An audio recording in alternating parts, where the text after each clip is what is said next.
кызын түрүүлөй көмгөн коом пайгамбарыбыз ыйман келтиргенден кийин эмне болгонун баарыбыз билебиз да. Ошол абал ушул күнгө чейин уланат. Ким туура так дин сүннөт талап кылгандай тоо кыла турган болсо, Аллах Тааланын жаман амалдарын бүт жакшы алмаштырып коет.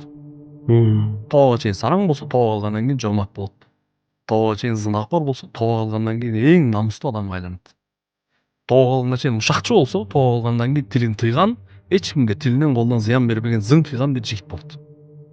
Шарт оригинально тоо алуу. Менде башка тема бар да. Ушун тескерисинче эмеси варианты да. Мен бир жерден унутуп калгам, бул хадис эмес билбейм да.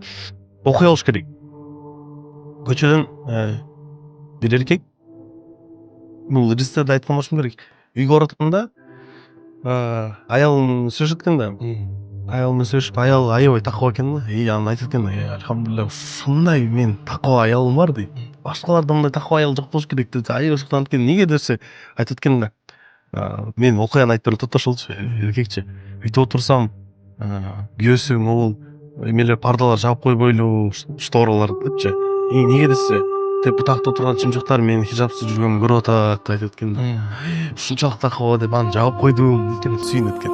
Бир күнү иштеп жүрүп, жумуштан келсе, аялы зына кылып атканын көрүп калат экен башка эркек. Эрте келип калат экен да, случайночу. Бат дүйнөсү калат да. Эчтеке сүйлөн жок экен. Талак деп айтып туруп, чемодан чолуп кетип калыптыр, башка шаарга көчүп кетти.